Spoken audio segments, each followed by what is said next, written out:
Entonces este hombre rico, ¿verdad?, amontonó tesoros y no sabía que iba a morir esa misma noche, lamentablemente. Hay una historia de un señor, ¿verdad?, muy parecida. Y esta historia, esta ilustración, que es ilustración también, ¿verdad?, trata de un señor, un joven, perdón, y le hicieron una pregunta. Oiga, joven, ¿a usted qué le gustaría hacer en el futuro? ¿Qué planes tiene para el futuro? Y el joven dijo, bueno, pues como soy muy estudioso y me gusta vivir bien y ser una persona decente, yo quisiera ser doctor, ¿verdad? Quisiera ser doctor, para guardar, ¿verdad?, para guardar dinero, para comprar casas, para comprar lo que ocupo en mi casa y comprar negocios, poco a poco ir comprando negocios para de ahí poder sostenerme cuando llegue a una edad más avanzada. Y dijo, muy bien. ¿Y qué más planes tiene? Bueno, pues tener familia, casarme, tener hijos y tener una familia y educarlos bien, darles educación para que tengan la misma oportunidad que yo. Muy bien, le dijo, hasta ahí vamos muy bien. Y después, bueno, pues obviamente después vivir con los intereses de mis negocios y y vivir tranquilo ya viejito en mi propia casa, ¿no?, para no preocuparme por nada. Dice, muy bien, me parece muy interesante, pero después de eso, ¿qué? Y pues el joven se quedó muy serio, se quedó pensando. Y después de eso, ¿qué?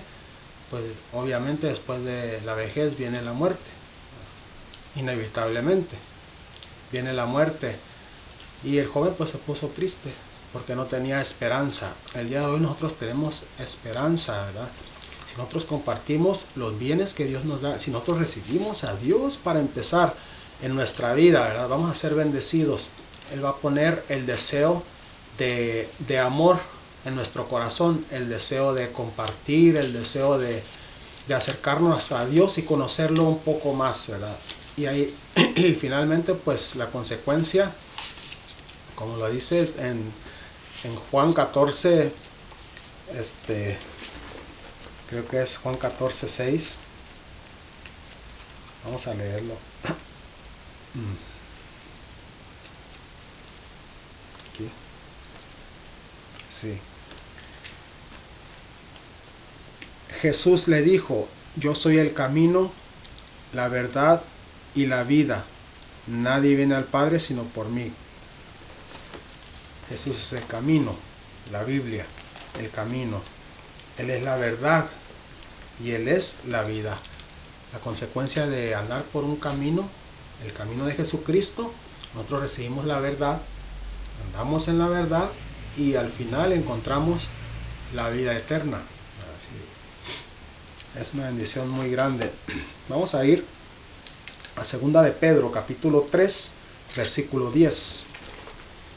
Puesto que todas estas cosas han de ser deshechas, todo lo material, todo lo de este mundo va a ser deshecho, no va a quedar nada. La polilla va a corromper, la polilla y el orín va a corromper los tesoros de este mundo, el oro, la plata, el bronce y finalmente el hierro. Puesto que todas estas cosas han de ser deshechas, ¿cómo no debéis vosotros andar en santa y piadosa manera de vivir, esperando y apresurándoos para la segunda venida de Dios, para el regreso de Dios, preparándonos, apresurándonos rápido, ¿verdad?, trabajando en la obra de Dios, aquí, allá, en donde tú estés, ¿verdad?, en todas partes. Dios se encarga de poner palabras en tu boca. Dios se encarga de poner su luz, ¿verdad?, poner su luz, de instruirte de cómo acercarte a las personas, cómo llegar a las personas.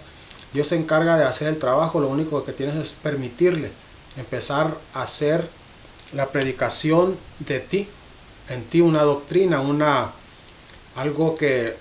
costumbre, algo que de tanto repetirla, de tanto llevarla a cabo, se hace costumbre. Y después viene lo natural, ¿verdad? Primero viene el amor, recibes el amor de Dios, lo compartes, después viene el gozo. Tienes el gozo, eres feliz, tienes amor, tienes el amor de Dios, eres feliz y compartes ese gozo con los demás. Amós capítulo 5, versículo 4, en los profetas menores, dice: pero así dice el Señor, buscadme y viviréis. ¿Okay? Entonces, si queremos vivir, ¿qué tenemos que hacer? Buscarlo, ¿verdad? ¿Y dónde podemos encontrar a Dios? En las Sagradas Escrituras, desde el Génesis hasta el Apocalipsis. Buscadme y viviréis. Y la palabra buscadme, ¿verdad?, significa buscar. No la encuentras así nada más. Así, aquí está, la encontré, ¿no? Buscadme. La palabra es para meditarse, es para meditar. Recibes la palabra de Dios y meditas, y es hermoso cómo Dios pone en tu mente, te ayuda a visualizar, te ayuda a captar, a recibir, a guardar toda la información, ¿verdad? Buscadme, ¿verdad? Lo buscas y lo encuentras en un texto, en otro texto, y lo vas a encontrar, y el resultado va a ser vivir eternamente.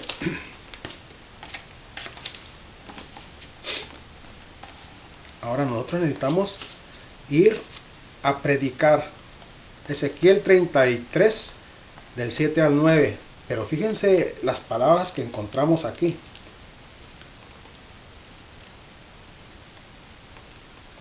Para los que estudian la escuela, hay un libro que se llama La Escuela Sabática. Para los que estudian ese libro todos los días, esa escuela, esa clasecita que es personal, que cada quien la hace, en la semana pasada encontramos 2 textos que se encuentran aquí. Si me permiten encontrarlo. Parece que ya lo encontré. Se estaba escondiendo. 33.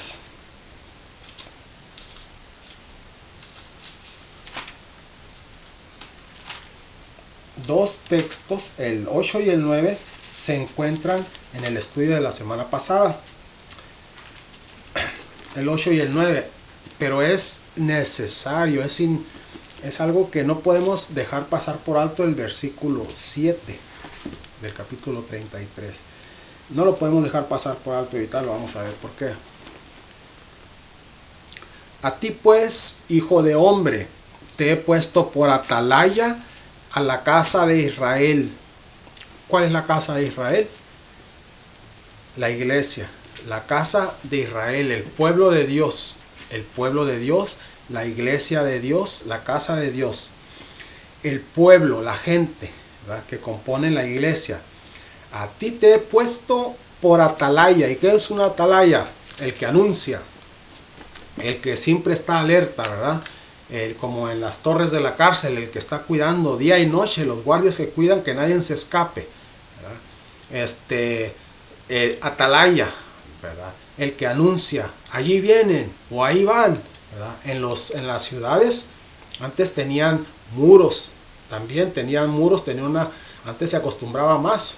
Las ciudades tenían un muro, como la ciudad de Jerusalén tenía un muro, la ciudad de Babilonia tenía un muro, estaban protegidas con un muro, con una pared, y tenían atalayas que decían, allá vienen otros ejércitos, ¿verdad? Y anunciaban lo que estaba pasando.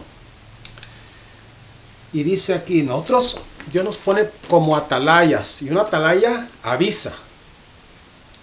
Cuando yo dijere al impío, de cierto morirás, si tú no hablares para que se guarde el impío de su camino, el impío morirá por su pecado, pero su sangre yo la demandaré de tu mano. En otras palabras, si yo no voy al que está en pecado y le presento la verdad, y él muere, Dios va a reclamar su sangre en mis manos, ¿verdad? Él va a derramar, yo derramaré de tu mano su sangre, ¿okay? O sea que nos va a cobrar a nosotros, va a morir él y vamos a morir también nosotros. Y si tú avisares al impío de su camino, para que de él se aparte, y él no se apartare de su camino, él morirá por su pecado, pero tú libraste tu alma. Entonces, por otra parte, si voy con el que está en pecado, le muestro el pecado, ya sea de la iglesia o no de la iglesia, ¿verdad? Le muestro el pecado, libro mi alma, ¿verdad? Si él se muere, si él lo recibe, o si él lo acepta o no lo acepta, pues yo ya cumplí, ¿verdad? Mi trabajo es presentarle la verdad. Si él la rechaza, pues yo no puedo hacer nada por él. Si él la recibe, pues qué bendición, ¿verdad? Pero si él muere, si no la recibe, yo libro mi alma, ¿verdad? Yo libro mi alma, yo me salvo, ¿okay?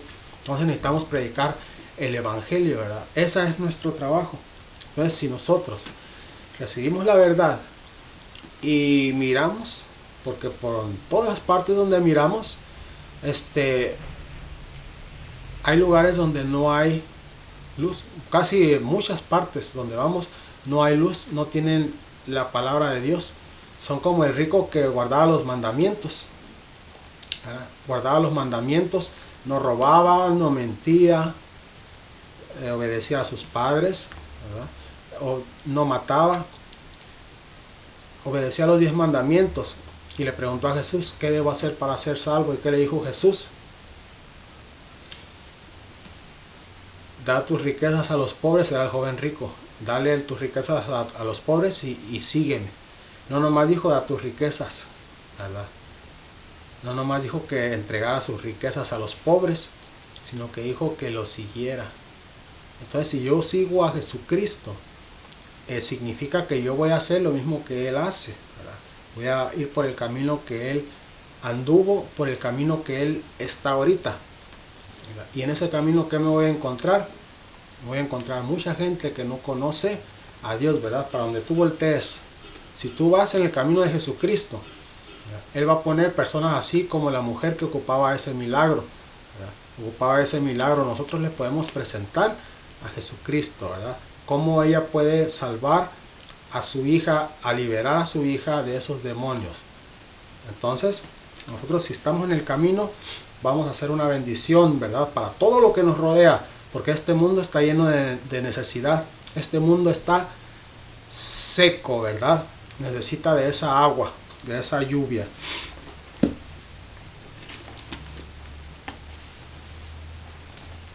El tiempo pasa bien rápido. Vamos a ir a Apocalipsis capítulo 4. ¿Okay? En Ezequiel, perdón, en Apocalipsis, en el capítulo 3, nos habla de la iglesia de la Odisea. Y esta iglesia está en pecado. Dicen que ya conocen, que ya tienen la luz de Dios, toda la sabiduría, que ya conocen la Biblia, ¿verdad? Porque dicen que son ricos y se han enriquecido, pero Dios dice que son unos pobres, ciegos, desnudos y desventurados. ¿Ok? ¿Por qué? Porque hay una tibiez, ¿verdad? Porque hay una tibiez, porque no hay amor, porque no hay amor al prójimo. Porque si yo conociera realmente la palabra, ¿qué es lo que me dice a través de toda la Biblia? Que tengo que compartirla, ¿verdad? Si estoy tibio sentado en la banca de mi iglesia y no salgo y comparto, si estoy tibio sentado aquí en el sillón y no salgo y comparto, quiere decir que por más que conozca la palabra de Dios, que yo diga que soy rico y conozco, yo soy un desventurado, pobre, desnudo, miserable. Porque la palabra de Dios también dice que tenemos que amar a Dios, ¿verdad? Amarlo, que tenemos que amar al prójimo. Entonces, ¿yo cómo puedo amar a alguien si yo sé que a esa persona la estoy mirando que está en pecado, estoy mirando que no conoce la palabra de Dios? Y yo me quedo ahí muy quietecito, como si nada pasara. Y lo dejo y no le doy el mensaje. Y él muere en la noche, como la parábola del hombre rico, él muere en la noche. Y a mí ni siquiera me importó, ni siquiera lo conocí. Y no me acerqué a él, ¿verdad? No tuve el valor de acercarme y decirle: Señor, señora, joven, Cristo viene y es hora de acercarse a Él. Quisiera compartir una palabra con usted, un mensaje. Si Él lo rechaza, yo quedo libre de su muerte. Yo quedo libre. Él muere y yo vivo. Mi alma se salva. Pero si yo no comparto el mensaje, la sangre de Él, Dios me la va a cobrar a mí. ¿Y con qué voy a pagar? La vida de Él, la sangre de Él, con mi propia sangre, con mi propia vida. Esto es fuerte y me duele decirlo, pero lo dice Dios, ¿verdad? Lo dice en su palabra. Lo dice en su palabra que tenemos que compartir, tenemos que, ese amor que Él nos da, tenemos que recibirlo, como dice la lección de la semana pasada, antepasada, recibirlo, ¿verdad? Recibir la lluvia en nuestro corazón, recibirla, digerirla, y ya cuando causa el efecto, ya que la asimilamos, ya que la digerimos, ya que fuimos bendecidos, ahora nuestra boca lo dice, ¿verdad? Ahora nuestra boca puede decir: mira, el Señor, la palabra de Dios causó un efecto en mí, la palabra de Dios es buena. Y hay miles de cosas, hay miles de formas que nosotros le podemos presentar a la gente la verdad. Y qué forma, ¿verdad? ¿Qué estilo? ¿De qué forma, de qué estilo? Hay miles de estilos. Todos tenemos diferentes dones. Tenemos diferentes dones. Y Dios nos pide que los usemos para la predicación del Evangelio en todas partes del mundo. En el capítulo 3, ahí mismo, la iglesia número 6, la anterior a la Odisea, que es la iglesia de Filadelfia, ahí nos muestra una puerta abierta. En la iglesia de la Odisea está la iglesia está en pecado, pero Dios, ¿qué le invita a hacer? Le dice: aquí yo estoy a la puerta y llamo. Si alguno oye mi voz y abre la puerta, entraré a él y cenaré con él. ¿Ok?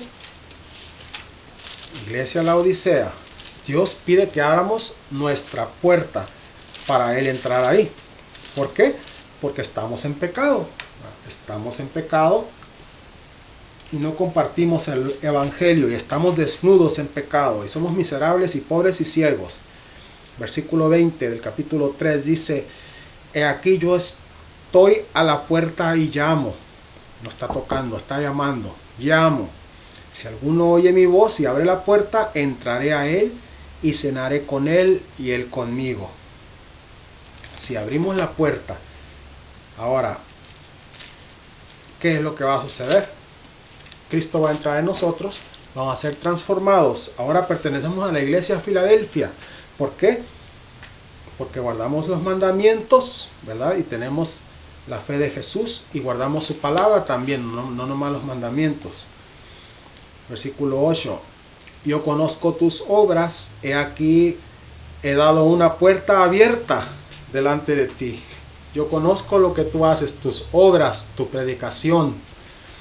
Por eso he dado una puerta abierta delante de ti, la cual ninguno puede cerrar, porque aún tienes un poco de fuerza y has guardado mi palabra, toda la palabra, no nomás los 10 mandamientos, y no has negado mi nombre. He aquí yo, bueno, esa parte no la vamos a leer. Abre una puerta ante nosotros, ¿verdad? Y el versículo 10 lo repite: por cuanto has guardado la palabra de mi paciencia, yo también te guardaré de la hora de la prueba que ha de venir sobre todo el mundo. Y estamos ya, ¿verdad? En el principio de esa prueba. pero hay una prueba grande que va a venir, ¿verdad? Son eventos aún más fuertes, pero Él nos va a guardar de esa hora que ha de venir, cuando los reyes de esta tierra, los 10 reyes de esta tierra, Apocalipsis 17, juntamente con la bestia reciben el poder, ¿verdad? Esa es la hora de prueba que ha de venir, que se refiere aquí. Entonces, Dios, si abrimos nuestro corazón, Jesucristo entra ahí, ¿verdad? Entonces, Dios abre una puerta ante nosotros. Estamos en el capítulo 3. Ahora, fíjense lo que pasa cuando Dios abre esta puerta. Capítulo 4, versículo 1. El siguiente capítulo. El resultado de entrar allí por esa puerta, dice: después de estas cosas miré, y aquí una puerta abierta en el cielo. La primera voz que oí era como una trompeta que hablaba conmigo, diciendo: sube acá y yo te mostraré las cosas que han de ser después de estas. Y al instante estaba yo en el Espíritu. Las cosas que han de ser después de ¿cuáles? De estas, de este mundo. Y al instante estaba yo en el Espíritu, y aquí un trono que estaba puesto en el cielo, y uno sentado sobre el trono, y el que estaba sentado era al parecer semejante al jaspe y a la piedra de sardonia, porque brillaba muchísimo. La luz de Dios era lo que brillaba, en colores semejantes a la esmeralda, y a la sardonia, y al jaspe. Y alrededor del trono un arco iris semejante en aspecto a la esmeralda. Y alrededor del trono había 24 sillas, y sobre las sillas 24 ancianos sentados, vestidos de ropas blancas, y tenían sobre sus cabezas coronas de oro, los que ya fueron redimidos. Estamos en la presencia de Dios. ¿Hasta dónde llegamos cuando entramos por esa puerta? Se abren las puertas del cielo. Hay un pasaje en la Biblia donde dice, acércate a mí y verás cómo yo abro las puertas del cielo y recibirás bendición en abundancia, ¿verdad? Si nosotros entregamos todo a Dios, es lo que pasa. Es lo que a ese joven rico, el que obedecía los mandamientos, es lo que le faltó hacer, ¿verdad? Entregar sus riquezas para recibir las riquezas, para recibir el camino, para entrar en ese camino, para poder entrar por esa puerta, ¿verdad? Que Él abre y que nadie puede cerrar. Esa bendición tan grande. Dios es el que pone en nuestro corazón tanto el querer como el hacer su voluntad. Él es el que pone ahí. ¿Y cómo es que lo pone ahí? Porque nosotros abrimos la puerta del corazón, y Él es el que pone tanto el querer como el hacer. Jesucristo es a quien pone ahí, quien entra ahí, y recibimos todas las bendiciones. Es bonito. Todas estas cosas son hermosas, maravillosas. Quisiera seguir y seguir y seguir, pero necesitamos de hasta aquí por el día de hoy. Aquí concluimos. Muy interesante. Dios tiene muchas bendiciones para cada uno de nosotros. Él está ahí en todo momento, está ahí presto y dispuesto para ayudarnos. Él conoce tus necesidades, y tu mayor necesidad es la Biblia, la palabra de Dios. A nosotros recibir la palabra de Dios, digerirla, analizarla, ¿verdad? Después viene la transformación, ¿verdad? La digerimos, la analizamos, nos impacta nuestro cerebro. Esto es todos los días, así como ahorita empezó a llover otra vez. Todos los días, en cuanto tú despiertas, gracias a Dios, perdón por los pecados y un poquito de su palabra, unos minutos de meditación, y usted va a mirar cómo Dios transforma su vida, cómo el Espíritu Santo lo va a acompañar todo el día, lo va a proteger, lo va a guiar, lo va a enseñar, y va a ser una gran bendición. Hemos visto la gran necesidad, hemos visto la tarea, porque esa es una tarea que nosotros tenemos, cada uno de nosotros es una tarea que hay que cumplirla, hay que llevarla a cabo. Estoy buscando por aquí un himno muy bonito que se me perdió, que ya lo tenía preparado, pero se me perdió y ya lo encontré. Jesús espera entrar en tu ser. Jesús espera entrar en nuestro ser. Jesús espera entrar en nuestro corazón. Himno muy bonito.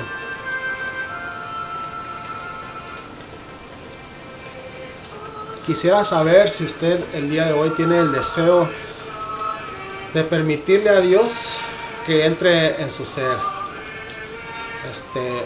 Amén, que Dios los bendiga. Y yo sí deseo que Dios me pueda seguir bendiciendo allá en sus hogares, ¿verdad? Dios, así como Dios Jesucristo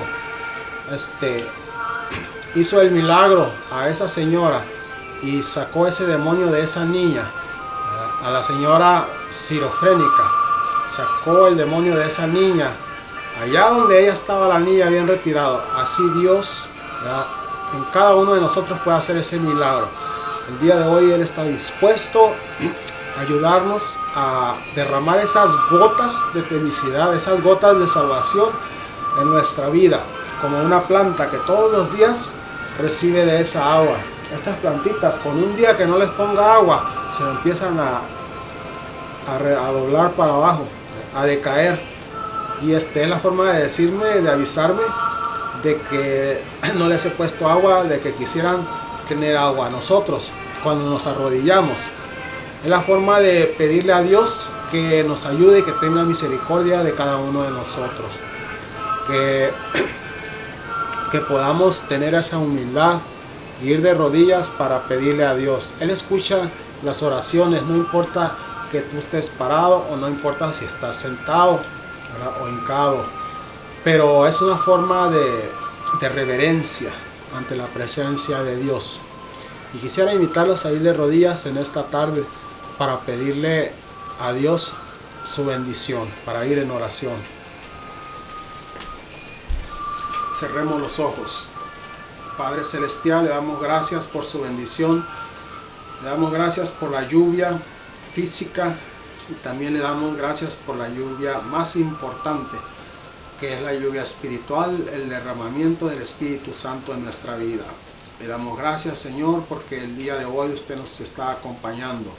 Le damos gracias porque su misericordia es grande y su amor es eterno. Señor, le pedimos que bendiga a cada una de las personas que recibieron este mensaje, que pueda impactar sus mentes y que pueda impactar sus vidas y pueda impactar sus labios para que puedan hablar de las grandes bendiciones que usted tiene preparadas para cada uno de nosotros. Le damos gracias, le pedimos por nuestra familia, donde ellos estén, que usted los proteja grandemente. Se lo pedimos en el nombre de Jesús. Amén.